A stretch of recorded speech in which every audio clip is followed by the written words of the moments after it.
Wow, thank you very much, Joel. It's beautiful. Now we will sing the Lord's Prayer, followed by our meditation hymn. And our meditation and our lesson with Reverend Aubree-Lynn, titled, How Did I Get Here?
When life is pleasant, but when things go wrong. Care delights to see you frowning, love to hear you sigh. Turning a smiling face upon her, quick the dam will fly. Smile a little, smile a little, all along the road. Every life must have its burden, every heart its load. Why sit down in gloom and darkness with your grief to sup? Do you drink fate's bitter tonic? Smile across that cup. Smile upon the troubled pilgrims whom you pass and meet.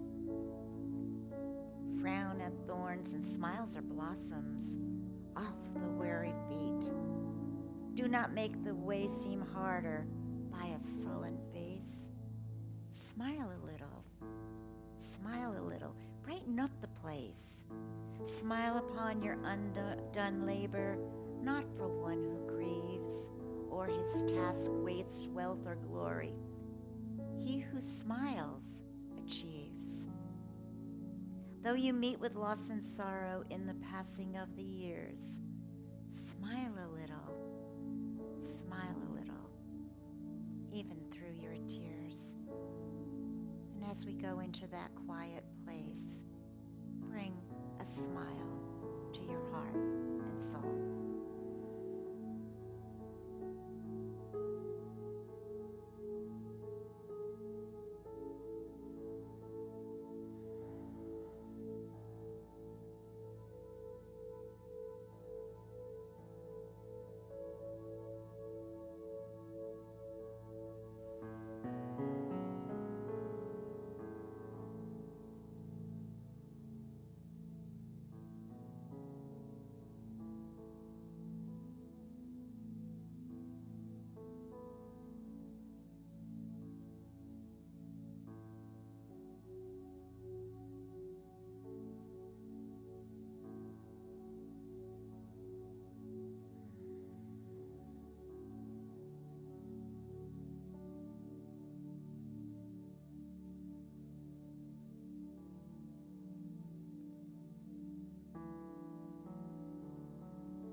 as we very slowly and very gently, with a smile within and without, bring yourself back to this very sacred place.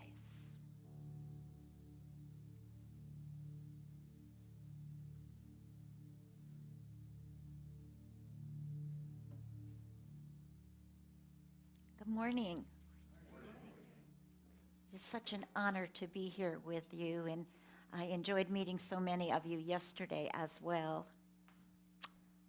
I thought that you probably want to know a little bit about me, so I would let you know how I got here. It was actually Alaska Flight 240. In the 80s, I was getting divorced, and a friend that I worked with said, I knew her and her two little children and her husband, and said, would you like to go to church with us and out to brunch? And always having been a church kid, I said, oh, I would love to do that. And then we pulled up in this church in Redondo Beach, and it said, Church of Religious Science. I said, what is that? And then I thought, well, Camille and Ron are so normal. Why did they go to this Church of Religious Science? I said, okay, so I'm here. I'll go, and I'll never come back, and I will definitely go out for brunch. And here's what happened in there. Number one, I cried through the entire service, and Camille kept going, it's okay, it happens to everyone. And two things that minister said, Dr. Frank Rishlow, he said, you are worthy. And he was looking only to me. Now, I grew up being told I wasn't worth the powder to blow me to hell on a regular basis. So for a minister to look right at me and say that I was worthy was heartbreaking and wonderful at the same time. And then the other thing that God said, well, it was through Dr. Rishlow, that God loved me. Now, I grew up being told, if I tripped, my grandmother said, what did you do? God is punishing you. So this was my upbringing. And then I came into this glorious teaching that told me that I was a good, loving person. I never left from that point on into where I am right now today. So I started taking classes in religious science. Science of Mind 101 is the first class that you take. And there were 35 people or more in that class. And after about 5 or 6 weeks, the Dr. Dennis Merritt Jones said, one of you in this class will be a minister. And everyone turned and looked at me. And I went, what are you people crazy? I'm not going to be a minister. And he said, mark my words, you would. So I took classes and classes and classes, and then I was, of course, up to practitioner classes. And, well, yeah, that was good. I could do that, and I took that class. And then you're up to ministerial, and like, well, no, I'm not going to be a minister, but I'm going to take the class. Well, when I passed my Earl's exam, and Dr. Jones was there, Merritt Jones was there, and I said, what was it that you saw that made you think that I would be a minister? And he said, you always had a fire in your belly. So that's how I got that far. Now, how did I get here in Unity? Well, I didn't know there was a Unity, and I didn't know there was a religious science. But what I did know was that I was a new thought person before I was born. That because I found out through all of the studies that what I believed was what New Thought believed. So I knew that.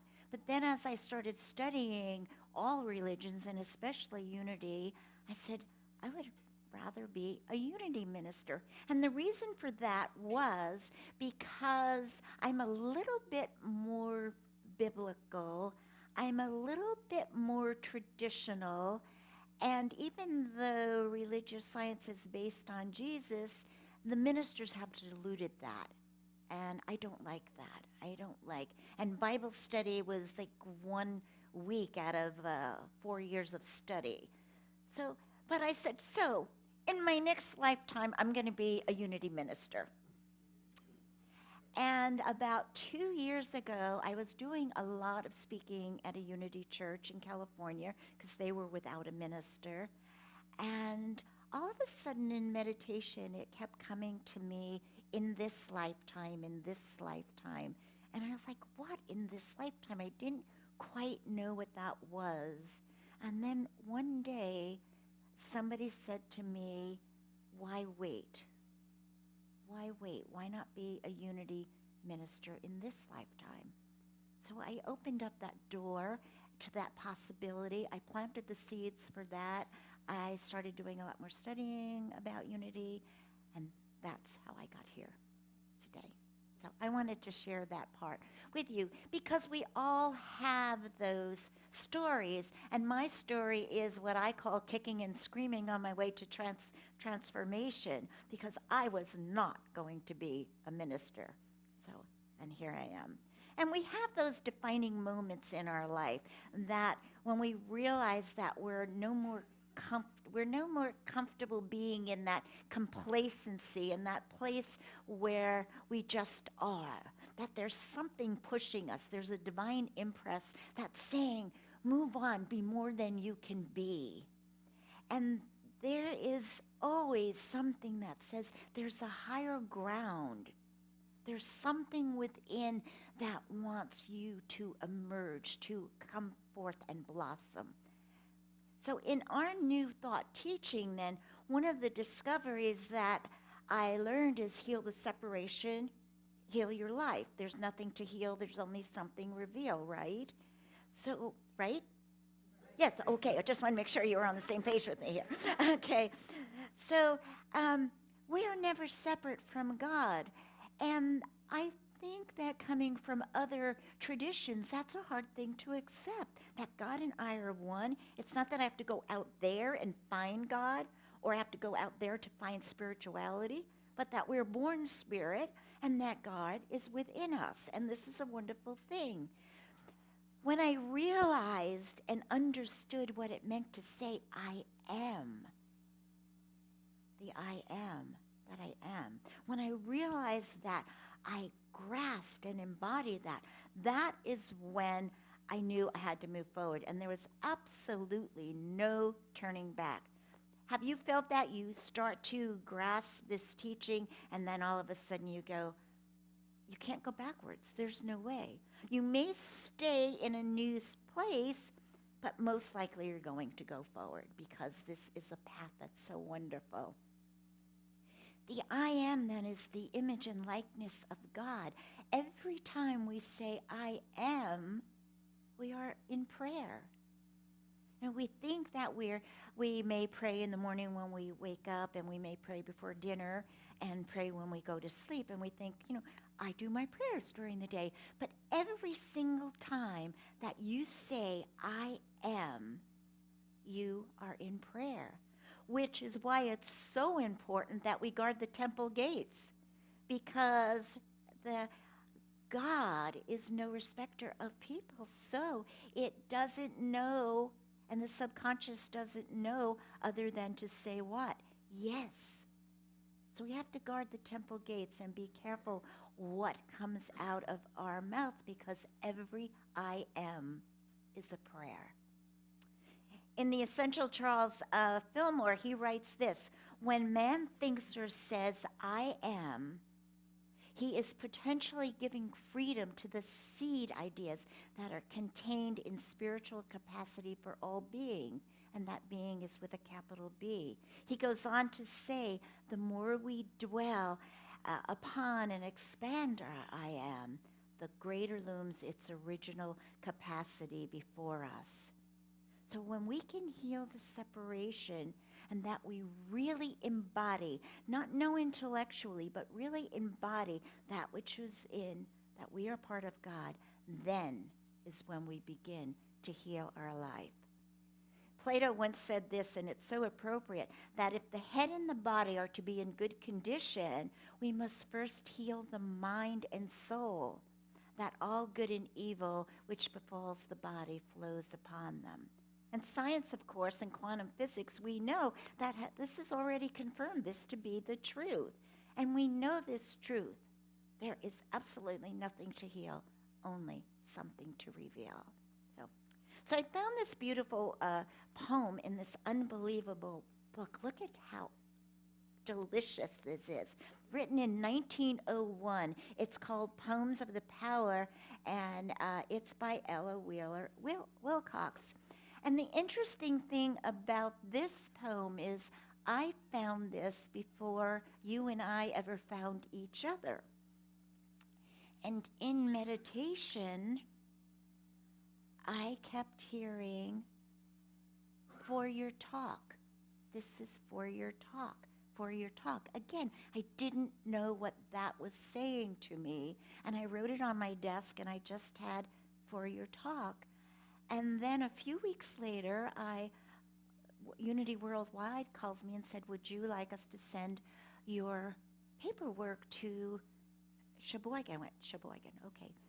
Sheboygan, Wisconsin, okay. And I practiced not laughing when I said that when I got here. I didn't want to insult you. So Sheboygan. So anyhow, I said, yes, please send it, because my prayer, my dream in this lifetime was to be a Unity minister. Interesting enough, the name of this poem is I Am. I Am. So this is what it says. I know not whence I came, I know not whither I go, but the fact stands clear that I am here in this world of pleasure and woe. And out of the mist and murk, another truth shines plain. It is my power each day and hour to add to its joy or its pain. I know that certain earth exists. It's none of my business why. I cannot find out what it's all about. I would not waste my time to try. My life is brief thing. I'm here for a little space. And while I stay, I would like, if I may, to brighten and better the place. The trouble, I think, with all of us is the lack of high conceit. If each man thought he was sent to this spot to make it a bit more sweet, how soon would we could gladden the world, how easily right all wrong, if nobody shirked and each one worked to help our fellows along. Cease wondering why you came. Stop looking for faults and flaws. Rise up today in your pride and say, I am here for the first great cause. However full the world, there is room for an honest man. It had need me. If it had not needed me, I would not be. I am here to strengthen the plan. I found this poem to speak to me on so many different levels. And one of the things that I thought, how relevant today are those words for words that were written 117 years ago? And I know that the poem says that we're here to strengthen the plan. So what plan would that be? So based on the poem, then it's a realization and an understanding that we're part of the first great cause. Now we know first cause, we've all studied first cause, but I've never heard it put that way. The first great cause, and for some reason that totally resonated with me. It gave it an uplifted beauty and glory, and I love that. Eric Butterworth, one of my favorite authors, and not because he's one of yours, because he's my favorite author, wrote, from the beginning of human existence, we have been restless, curious, questioning beings. We have pondered the mystery of the stars above and the world around us. Like David of old, we have asked the question, why am I here?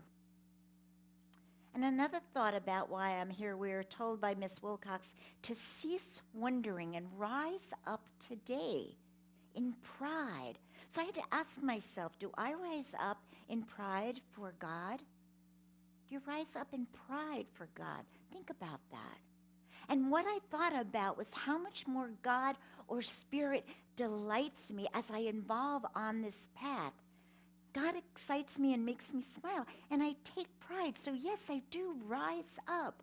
I rise up most days, most days. So does God still delight you?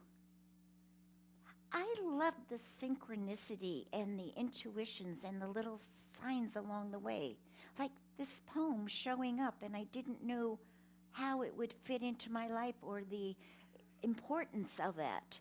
And yet it showed up right when I needed it. I love when I'm lost and going in circles and I'm driving and I finally say, okay, angels, I've had enough. Show me where to go. And then all of a sudden you drive the exact right turn and get where you're going. Has that ever happened to you? Yeah. So you reach out. No, well, men never ask for directions, so sorry.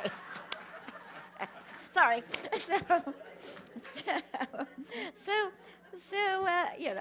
Sorry.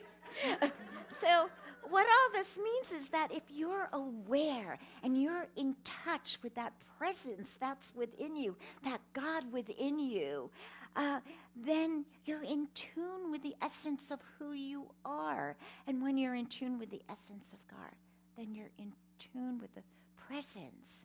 You know, surely the presence. I love that in the church, in the Unity Church that I spoke in so many times.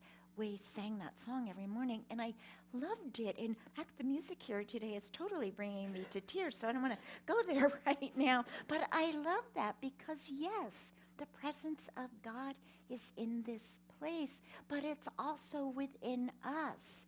So it's not something that we leave here as we leave the church on Sunday, but we take that with us. And then that holds us for the week and helps us through a week as we come back the following week. So does your day glorify God in all the little things? How many times do you think about God during the day? How many times have you said, thank God, thank God, thank God? That's glorifying God. It doesn't have to be this big, elaborate prayer with all the adjectives in the world of it. Yes, they're lovely, they're fine, but it doesn't have to be that. It has to be, thank you, God. Oh my God, I'm so blessed. Oh my God, what a beautiful sunset. Oh my God, what a precious baby. How many times a day does God make you smile? See, we're here figuratively and literally to make a difference, to discover the essence of our higher self, but we're here to brighten and make it a better place. That's what the poem says. We're here to brighten and make it a better place. We're here to give and receive love. Remember, receive. So many of us are good at giving love, but we're also here to receive love and to be able to accept that.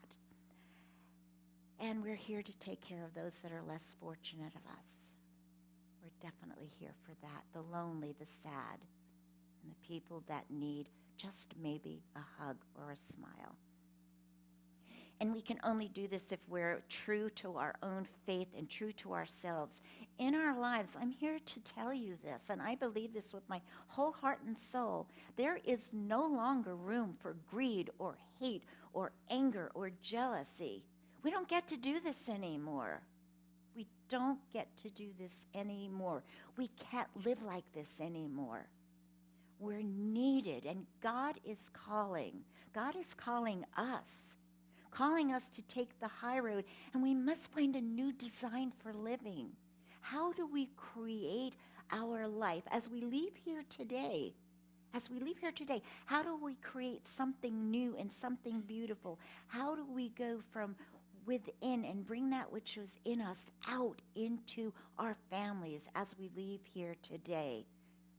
God is calling us for a new design of living. And where do we start with that, of course? With ourselves. It has to start within. We have within this teaching, this global new thought, Unity Church right here, we have at our fingertips right now the best teaching for that. And this is not an easy teaching, and that's why there's not multitudes in all of the new thought teaching, because it says you have to take responsibility for yourself. You can't blame anybody anymore. You have to be able to answer to yourself. You have to be able to look in the mirror and say, I am God, I am love. And that takes a while, and that takes some doing sometimes. I know for me it was a challenge. You know, it's so easy for us to talk this walk. We are all intelligent beings. We intellectually understand everything that I'm saying. I'm not saying anything new to you. I'm just saying it in a different way. But can we walk the talk? There's where the challenge is. Can we walk that talk? And as this church moves forward with its new minister, there are bound to be some changes, but not visible changes. The hope that you would want to have and the hope that the new minister would want to have, the change of consciousness, that we rise to the level of what this teaching is all about, what we've been taught, that we are able to go within and bring that which is ourselves, the essence of our soul, forward. That's what change. But this can only happen. Change around you can't happen unless it changes where? Inside, of course. Inside. And I love the Peanut comic strip where Lucy says to Charlie Brown, I would love to change the world. And Charlie Brown says, well, what would you start with? And she said, well, you, of course. Unfortunately, Lucy, that's the wrong answer. So for all of us to begin to create a better world then, we have to start with ourselves. Is that not true? We have to start with ourselves. So here's my question. Are you ready to start within this spiritual family right here to make a difference within yourself, within your families, and within your spiritual community that you're a part of? And here's what I have to say. I am, if you are. Are you ready to break out of the tight wraps of your cocoons and to morph into that glorious butterfly?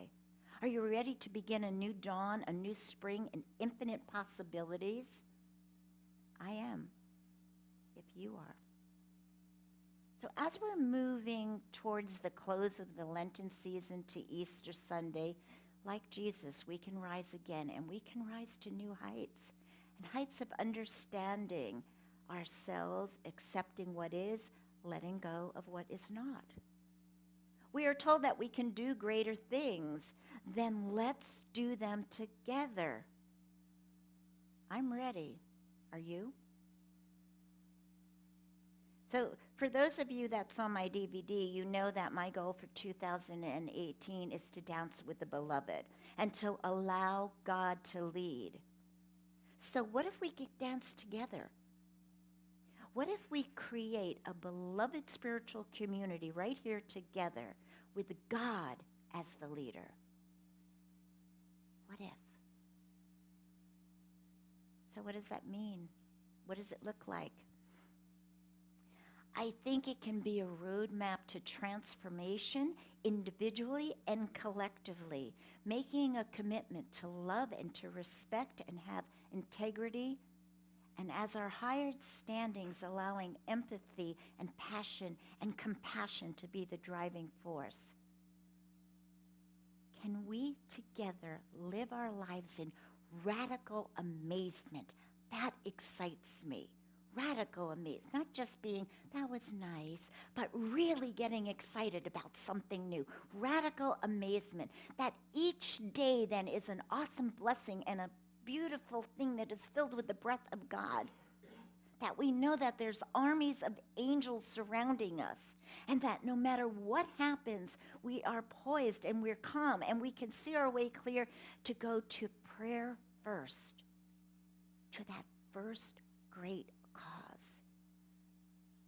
The poem says, however full the world, there is room for an earnest man. It had need of me, or it would not be. I am here to strengthen your plan.